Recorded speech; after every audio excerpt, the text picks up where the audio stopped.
Hello दोस्तों, स्वागत है आपका अपने चैनल एग्जाम जोन पे। तो फिर से मैं हाजिर हूँ 5 जुलाई 2021 के इंपॉर्टेंट इवेंट्स के साथ। ये हमारी कल की पेंडिंग वीडियो है जिसको मैं आज अपलोड कर रहा हूँ और आज की करंट अफेयर्स की वीडियो यानी 6 जुलाई की शाम तक अपलोड हो जाएगी। तो आप कंप्लीट वीडियो ध्यान से देखें क्योंकि लास्ट में आपको 2 क्वेश्चन के जवाब देने हैं। आज का पहला क्वेश्चन है इंटरनेशनल डे ऑफ कोऑपरेटिव्स, अंतर्राष्ट्रीय सहकारिता दिवस, ये जुलाई मंथ के किस सैटरडे को ऑब्जर्व किया जाता है? तो इंटरनेशनल डे ऑफ कोऑपरेटिव्स इसको ऑब्जर्व किया जाता है फर्स्ट सैटरडे को जुलाई मंथ के। ये देख लीजिए, इंटरनेशनल डे ऑफ कोऑपरेटिव्स हर वर्ष जुलाई मंथ के पहले शनिवार को ऑब्जर्व किया जाता है। तो इस बार 3 जुलाई को, कब? 3 जुलाई को international day of cooperatives observe किया गया। 2005 में इसकी शुरुआत हुई थी और इस बार थीम क्या है? तो थीम है cooperatives for building a people centred and environmentally just recovery. क्या है theme? Cooperatives for building a people centred and environmentally just recovery. World में जितने भी एम्प्लॉयमेंट जनरेट होते हैं उसका 10% कोऑपरेटिव सेक्टर से ही एम्प्लॉयमेंट जनरेट होता है। लगभग 28 करोड़ लोगों को जॉब दी जाती है कोऑपरेटिव सेक्टर में। तो जो फर्स्ट सैटरडे होता है जुलाई मंथ का उसको इंटरनेशनल डे ऑफ कोऑपरेटिव्स के तौर पे ऑब्जर्व किया जाता है। और इस बार जो 4 जुलाई था यानी 4 जुलाई, उस दिन अमेरिका का 245वां इंडिपेंडेंस डे मनाया गया है। तो 4 जुलाई को अमेरिकन इंडिपेंडेंट डे मनाया जाता है और इस बार 245वां मनाया गया है। अमेरिका आज़ाद कब हुआ था? 4 जुलाई 1776 को। अगला क्वेश्चन है, अंकटाड की रिपोर्ट के अनुसार 2020 के दौरान इंडिया में टूरिस्ट अराइवल कितने % से ड्रॉप्ड हो गया था? तो अंकटाड की रिपोर्ट के अनुसार 2020 के दौरान कोविड क्राइसिस चल रहा था और इंडिया में टूरिस्ट अराइवल 54% ड्रॉप हुआ। कितना? 54%। ये देख लीजिए, कुछ समय पहले ही अंकटाड ने एक रिपोर्ट पब्लिश की है जिसका नाम है कोविड-19 एंड टूरिज्म एन अपडेट। क्या है रिपोर्ट का नाम? कोविड-19 एंड टूरिज्म एन अपडेट। ये अंकटाड ने रिपोर्ट जारी की है। अंकटाड की रिपोर्ट के अनुसार ग्लोबल इकोनॉमी को टूरिज्म के चलते $4 ट्रिलियन का नुकसान हुआ है 2020-21 में। यानी कोविड पैंडेमिक चल रहा था तो टूरिज्म हो नहीं पाया। इससे 2 वर्षों में ग्लोबल इकोनॉमी को टूरिस्ट का लॉस कितना हुआ है? $4 ट्रिलियन। उसके अलावा अंकटाड ने ये रिपोर्ट किसके साथ मिलकर जारी की है? तो UNWTO के साथ मिलकर जारी की है। इन्होंने बताया अकेले 2020 की बात करें तो टूरिज्म और इससे जुड़े सेक्टर्स को $2.4 ट्रिलियन का नुकसान हुआ क्योंकि होटल्स वगैरह भी फुलफिल नहीं हो पाए, टूरिज्म जो है प्रमोट ही नहीं हो पाया कोविड के कारण, तो ऐसा लॉस हो गया $2.4 ट्रिलियन का। इंडिया को अकेले 2020 के दौरान इंडिया में जो टूरिस्ट अराइवल है वो 54% ड्रॉप देखा गया। कितना? 54%। तो इंडिया का जरूर याद रखना है आपको। अंकटाड की बात करें, United Nation conference on trade and development, दिसंबर 1964 को अंकटाड की स्थापना हुई थी। जिनेवा स्विट्जरलैंड में इसका हेडक्वार्टर है। अंकटाड के सेक्रेटरी जनरल कौन है? Rebecca Greenspan.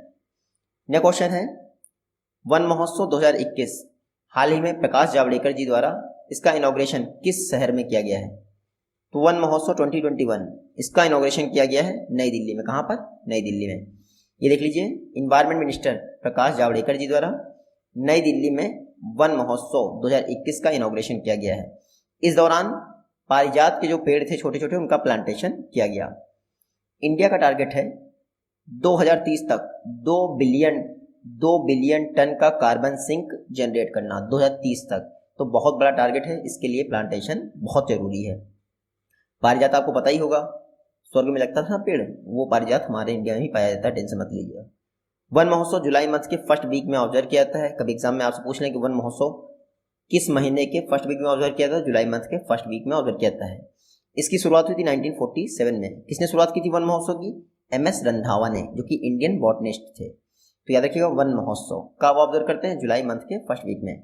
बाकी ये आप पढ़ सकते हैं जो कि एग्जाम में शायद ही पूछा जाए। नेक्स्ट क्वेश्चन है, हाल ही में भारत ने PPP मॉडल के लिए कितना वायबिलिटी गैप फंडिंग अप्रूव की गई है? तो वायबिलिटी गैप फंडिंग किसी भी सेक्टर को क्रेडिट लॉस से बचाने के लिए बनाई जाती है। तो भारत ने PPP मॉडल के लिए वायबिलिटी गैप फंडिंग अनाउंस की गई है 19,041 करोड़। कितना? 19,041 करोड़। देखिए, भारत नेट प्रोजेक्ट अभी तक BSNL इसको इम्प्लीमेंट कर रहा था, यानी BSNL की एक बॉडी, लेकिन अब इसको पब्लिक प्राइवेट पार्टनरशिप यानी PPP मॉडल पर इम्प्लीमेंट किया जाएगा देश के 16 राज्यों में। तो PPP मॉडल पे किसी प्राइवेट कंपनी को रिस्क आ सकता है, उसके पैसे जा सकते हैं। तो गवर्नमेंट ऑफ इंडिया ने वायबिलिटी गैप फंडिंग अप्रूव की है 19,041 करोड़, कितनी 19,041 करोड़ की, ताकि अगर किसी प्राइवेट कंपनी को लॉस आता है तो इसमें से उसको पे कर दिया जाए। Bharat net project Bharat broadband network limited यानी BBNL द्वारा इंप्लीमेंट किया गया है। भारत नेट प्रोजेक्ट किसका पार्ट है? National optical fibre network. National optical fibre network 2011 में लॉन्च हुआ था, जिसके बाद उसका नाम भारत नेट कर दिया गया था 2015 में। देखिए 16 राज्यों की 3.61 जो लाख 3.61 ग्राम पंचायतें हैं उनको कनेक्ट किया जाएगा भारत नेट प्रोजेक्ट के तहत, तो इतना जरूर याद रखिएगा। पहले 2.5 लाख ग्राम पंचायतें था। नेक्स्ट क्वेश्चन है non for profit hospitals. Non for profit hospitals पर एक स्टडी किसने रिलीज की है? तो एक कॉम्प्रिहेंसिव स्टडी रिलीज की है नीति आयोग ने नॉन फॉर प्रॉफिट हॉस्पिटल्स पर। ये देख लीजिए, नीति आयोग द्वारा देश में जितने भी नॉन फॉर प्रॉफिट हॉस्पिटल्स हैं उन पर एक कॉम्प्रिहेंसिव स्टडी रिलीज की गई है। नॉन फॉर प्रॉफिट हॉस्पिटल ये सिर्फ क्यूरेटिव ट्रीटमेंट नहीं देते हैं बल्कि प्रिवेंटिव ट्रीटमेंट भी देते हैं, ऐसा कहा है नीति आयोग ने। और एक तरह से ये सोशल रिफॉर्म, कम्युनिटी एंगेजमेंट और एजुकेशन को आपस में जोड़ते हैं। नॉन फॉर प्रॉफिट हॉस्पिटल, इसकी कॉम्प्रिहेंसिव स्टडी किसने जारी की है? नीति आयोग ने। आपको इतना याद रखना है, ये है NITI Aayog, national institute for transforming India. NITI Aayog के जो CEO हैं अमिताभ कांत, उसका टेन्योर जो है 1 वर्ष के लिए बढ़ा दिया गया है। नीति आयोग की स्थापना योजना आयोग की जगह की गई थी जनवरी 2015 में। हेडक्वार्टर नई दिल्ली में है। चेयरपर्सन हमेशा प्राइम मिनिस्टर होते हैं जो कि वर्तमान में नरेंद्र मोदी जी हैं। वाइस चेयरमैन है राजीव कुमार। अगला क्वेश्चन देखते हैं, मोबाइल वर्ल्ड कांग्रेस हाल ही में किस कंट्री द्वारा होस्ट की गई है? तो मोबाइल वर्ल्ड कांग्रेस, इसको हर साल की तरह इस बार भी स्पेन में ऑर्गेनाइज किया गया। कहाँ पे? स्पेन में। मोबाइल वर्ल्ड कांग्रेस एक ही जगह पे होती है। कहाँ पे होती है? बार्सिलोना में होती है। बार्सिलोना में होती है। 2006 से इसकी शुरुआत हुई थी मोबाइल वर्ल्ड कांग्रेस की। तो एक टेक्नोलॉजी समिट है जिसको बार्सिलोना यानी स्पेन में ऑर्गेनाइज किया जाता है मोबाइल वर्ल्ड कांग्रेस के नाम से। तो ये देखिए GSMA इसको होस्ट करता है, तो GSM एसोसिएशन इसको होस्ट करता है बार्सिलोना में। पहली मोबाइल वर्ल्ड कांग्रेस कहाँ हुई थी? बार्सिलोना में हुई थी क्योंकि वहीं होती है, लेकिन 1987 में हुई थी, ये जरूर याद रखिएगा। GSMA तो ये एक एसोसिएशन है मोबाइल इंडस्ट्रीज का। ये क्या कहते हैं? GSM का फुल फॉर्म क्या होता है? ग्लोबल सिस्टम ऑफ मोबाइल, कुछ ऐसे ही होता है, मुझे थोड़ा सा याद नहीं आ रहा है। और GSMA की स्थापना कहाँ हुई थी? ये देख लीजिए 1995 में इस एसोसिएशन की स्थापना हुई थी। डायरेक्टर जनरल है मैट्स ग्रेनरेट, अजीब सा नाम है। लंदन में GSMA है, ये याद रखिएगा। नेक्स्ट क्वेश्चन है, ग्रीन फ्रेट कॉरिडोर 2 के तहत पहला वॉयज यानी जलयान किसने लॉन्च किया है? तो फर्स्ट जलयान रिलीज किया है ग्रीन फ्रेट कॉरिडोर 2 के तहत मनसुख मांडव्य जी ने। किसने? मनसुख मांडव्य जी ने। ये देख लीजिए ग्रीन फ्रेट कॉरिडोर जो कि कोचिन पोर्ट से लेकर बेपोर तक है केरल में, उस पर पहला जलयान यानी मेडन वॉयज मनसुख मांडव्य जी ने रिलीज किया है। ये जो जलयान है ये आप देख पा रहे होंगे, इसको ऑपरेट कौन करेगा? तो Mumbai based round and coast private limited इसको ऑपरेट करेगी। तो ग्रीन फ्रेट कॉरिडोर कहाँ पे है? केरल में है। कोचीन पोर्ट से बेपोर तक चलता है। यहाँ पर पहला जलयान किसने रिलीज किया है? मनसुख मांडव्य जी ने। कोचीन पोर्ट और केरल गवर्नमेंट इनको जो है ऑपरेशनल इंसेंटिव प्रदान किए गए हैं क्योंकि इन्हीं के क्षेत्र में ये जलयान ट्रेवल करेगा। तो ग्रीन फ्रेट कॉरिडोर कहाँ है? केरल में ही मोस्टली पड़ता है, आपको देखना है। नेक्स्ट क्वेश्चन है, IT रूल्स 2021 के तहत अपनी पहली ट्रांसपेरेंसी रिपोर्ट किसने रिलीज की है? तो IT रूल्स 2021 के तहत पहली ट्रांसपेरेंसी रिपोर्ट रिलीज की है गूगल ने। किसने? गूगल ने। ये देख लीजिए गूगल द्वारा IT रूल 2021 के तहत अपनी पहली ट्रांसपेरेंसी रिपोर्ट जारी कर दी गई है। IT rules information technology rules 2021 जो कि 23 मई से लागू हो गए हैं। इसके तहत जितनी भी सोशल मीडिया प्लेटफॉर्म है उनको चीफ ग्रीवेंस ऑफिसर अपॉइंट करना है। साथ ही साथ कोई भी इंफॉर्मेशन अगर जनरेट होती है तो उसका ओरिजिन क्या है ये आपको बताना है। तो ट्विटर आप समझ रहे हो इस समय बहुत चर्चा में था, तो उसने भी अपना जो है एक चीफ ग्रीवेंस ऑफिसर अपॉइंट कर दिया है। गूगल की बात करें 1998 में स्थापना हुई थी, कैलिफोर्निया में इसका हेडक्वार्टर है। गूगल की पेरेंट कंपनी कौन सी है? अल्फाबेट इंक, और दोनों के ही CEO कौन है? सुंदर पिचाई। नेक्स्ट क्वेश्चन है, जंपिंग स्पाइडर जिसका नाम तुकाराम ओम्बले जी के नाम पे रखा गया है, ICS तुकारामी, ये जंपिंग स्पाइडर कहाँ पाई गई है? तो जंपिंग स्पाइडर पाई गई है महाराष्ट्र। कहाँ पे? महाराष्ट्र में। ये देख लीजिए, ये है तुकाराम ओम्बले जी। 26/11 याद होगा आपको, कसाब को इन्होंने ही पकड़ा था और अपनी जान गंवा दी थी तुकाराम ओम्बले जी ने। तो उनको सम्मानित करने के लिए रिसेंटली एक जंपिंग स्पाइडर की प्रजाति पाई गई है महाराष्ट्र के कल्याण रीजन पे, तो उसका नाम रखा गया है ICS तुकारामी। इसके अलावा यानी तुकाराम ओम्बले जी के अलावा एक और पर्सन के नाम पर दूसरी जंपिंग स्पाइडर का नाम रखा गया, उसका नाम है फिंटिला चोलकेई। वो किसके नाम पे रखी है? कमलेश चोलके जी के नाम पे। कमलेश चोलके जी भी शहीद हो गए थे 26/11 के अटैक में। तो याद रखिएगा, 2 जंपिंग स्पाइडर की प्रजातियां पाई गई हैं थाने और कल्याण रीजन में। इनका नाम तुकाराम ओम्बले जी के नाम पर और कमलेश चोलकेई के नाम पे रखा गया है। नेक्स्ट क्वेश्चन देखते हैं। Arun Jaitley national institute of financial management, ये किस कंपनी के साथ मिलकर एक AI centre of excellence develop कर रहा है? तो Arun Jaitley national institute of financial management, ये माइक्रोसॉफ्ट के साथ मिलकर, किसके साथ? माइक्रोसॉफ्ट के मिलकर AI centre of excellence develop कर रहा है। ये देख लीजिए, Arun Jaitley national institute of financial management, जो कि गुरुग्राम में है मेरे ख्याल से, वो माइक्रोसॉफ्ट के साथ मिलकर एक AI technology centre of excellence develop कर रहा है। इसके लिए माइक्रोसॉफ्ट और national institute of financial management ने आपस में एग्रीमेंट किया है। ये जो AI सेंटर ऑफ एक्सीलेंस होगा, ये AI रिलेटेड जितने भी इनोवेशंस होंगे उनकी हेल्प करेगा। तो याद रखिएगा, national institute of financial management. अब इसका अरुण जेटली जी के नाम पे नाम पड़ गया था, तो इसलिए इसका Arun Jaitley national institute of financial management हो गया। इसने माइक्रोसॉफ्ट के साथ पार्टनरशिप कर ली है। माइक्रोसॉफ्ट की बात करें, 1975 में स्थापना हुई थी, वॉशिंगटन DC में इसका हेडक्वार्टर है। माइक्रोसॉफ्ट के चेयरमैन आप देख लीजिए, हालांकि CEO इंपॉर्टेंट है, सत्या नडेला, और फाउंडर कौन थे? Bill Gates and Paul Allen. Microsoft का जो विंडोज़ 11 है वो रिसेंटली रिलीज़ कर दिया गया है। हालांकि 2015 से इसका पायरेटेड वर्जन रिलीज़ किया जा रहा था, लेकिन अब ऑफिशियली अनाउंस हो गया है। नेक्स्ट क्वेश्चन है, बाहितेन डैम। बाहितेन डैम वर्ल्ड का second biggest hydro electric dam है, किस कंट्री द्वारा बनाया गया है? तो बाहितेन डैम ये बनाया गया है चीन में। कहाँ पे? चीन में। ये देख लीजिए, ये है बाहितेन डैम, वर्ल्ड का दूसरा बड़ा, सेकंड यानी दूसरा सबसे बड़ा हाइड्रो इलेक्ट्रिक डैम है। आपको रखना है बाहितेन डैम। एग्जाम में आपसे पूछेंगे कौन सी रिवर पर बनाया गया है, तो जिनसा रिवर पर बनाया गया है, जो कि यांगजी की ट्रिब्यूटरी है।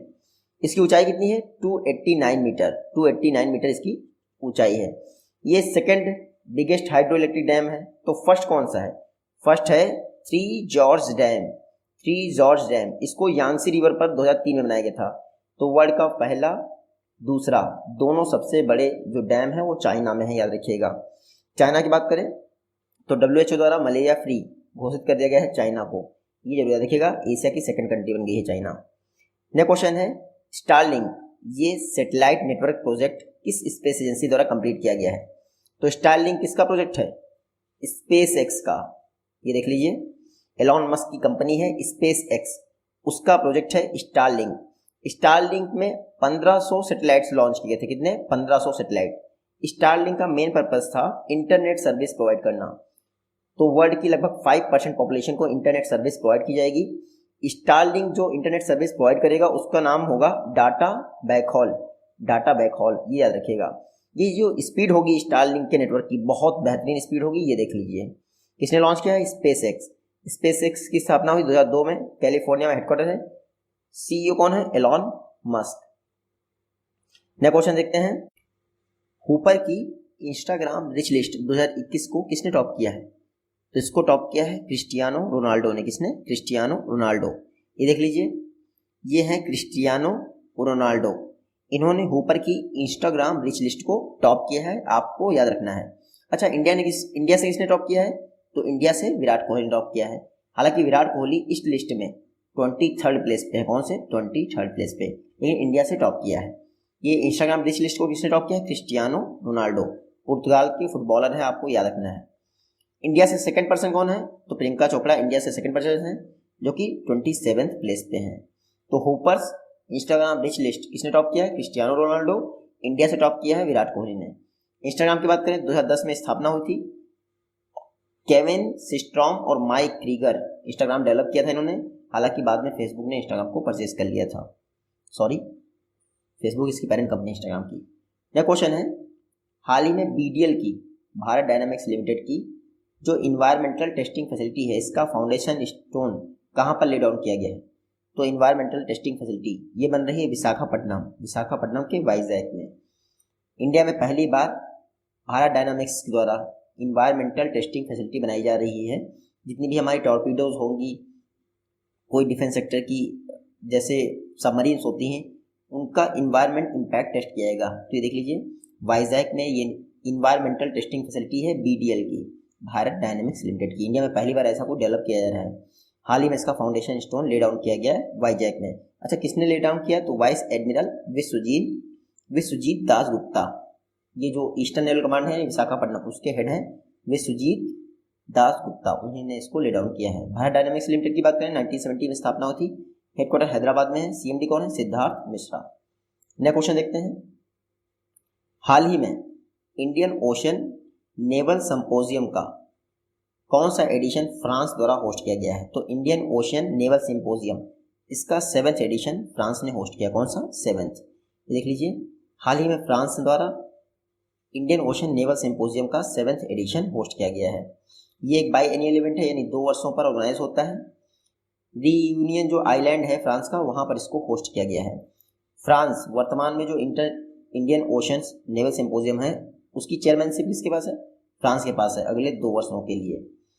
पहला IONS यानी इंडियन ओशन नेवल सिंपोजियम किसने होस्ट किया था? तो इंडिया ने 2008 में होस्ट किया था, यानी पहला एडिशन हुआ था 2008 में। इससे पहले 6वां एडिशन कहाँ हुआ था? तो तेहरान में हुआ था 2018 में। ये याद रखना आपको, इंडियन ओशन नेवल सिंपोजियम। इसमें इंडियन ओशन रीजन की जितनी भी नेवीज आती हैं वो सारी पार्टिसिपेट करती हैं। और फ्रांस भले ही वहाँ पे मैप में हो आपका, लेकिन रीयूनियन आइलैंड जो फ्रांस का है वो इंडियन ओशन में आता है।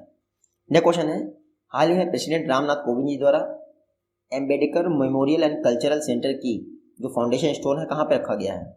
तो इस समय रामनाथ कोविंद जी लखनऊ, कानपुर समेत कई सारे सिटीज़ की यात्रा पे थे। उन्होंने लखनऊ में अम्बेडकर मेमोरियल की आधारशिला रखी। देख लीजिए, रामनाथ कोविंद जी द्वारा लखनऊ में Ambedkar memorial and cultural centre की आधारशिला रखी गई है। ये जो अम्बेडकर मेमोरियल है ये 45 करोड़ में जाके बनकर तैयार होगा। मैंने आपसे बताया रामनाथ कोविंद जी इसमें कई डिस्ट्रिक्ट्स की यात्रा पे थे यूपी में, तो कानपुर में अपने गांव भी गए थे। उन गांव का नाम क्या है? परौख। एग्जाम में आप पूछते हैं रामनाथ कोविंद जी के ग्राम का नाम क्या है? तो परौख। ये कहाँ पे है? कानपुर में है, याद रखिएगा। जो ये ट्रेन निकली थी रामनाथ कोविंद जी की, वो नई दिल्ली के सफदरजंग रेलवे स्टेशन से निकली थी। तो आजकल एग्जाम में कुछ भी पूछते हैं SSC और बैंकिंग में, तो ये सब इंपॉर्टेंट फैक्ट हैं। यूपी में है क्योंकि कानपुर और लखनऊ। तो यूपी की बात करें, chief minister Yogi Adityanath. Governor कौन है? आनंदीबेन पटेल। इंडिया की first female chief minister Sucheta Kripalani UP में ही बनी थी। इंडिया की first female governor Sarojini Naidu, वो भी यूपी में ही बनी थी। ये आप मैप में यूपी देख सकते हैं। कुछ समय पहले ही यूपी के नए DGP कौन बनाए गए हैं? मुकुल गोयल। तो मुकुल गोयल यूपी के DGP बने हैं। इन्होंने हितेंद्र चंद्र अवस्थी को रिप्लेस कर दिया है। नेक्स्ट क्वेश्चन देखते हैं। ये हैं फेमस पर्सनालिटीज, डोनाल्ड रैम्सफेल्ड और प्रसन्नन, इनका निधन हो गया। ये देख लेते हैं। ये हैं डोनाल्ड रैम्सफेल्ड, ये देख लीजिए, US डिफेंस सेक्रेटरी डोनाल्ड रैम्सफेल्ड का निधन हो गया। ये एकमात्र पर्सन है जो कि पेंटागन के चीफ रहे हैं 2 बार। तो नाम रखिएगा डोनाल्ड रैम्सफेल्ड, US पेंटागन चीफ। हाल ही में इनका निधन हो गया। ये कौन है? जाने माने फुटबॉलर M प्रसन्नन, इनका निधन हो गया। तो M प्रसन्नन का नाम रखिएगा, इंडियन फुटबॉलर है, हाल ही में इनका निधन हो गया। ये आज की वीडियो से क्वेश्चन है। जल्दी मिलते हैं आपसे अपनी नेक्स्ट वीडियो में, आसान तक अपलोड हो जाएगी। तक के लिए टेक। हेलो दोस्तों।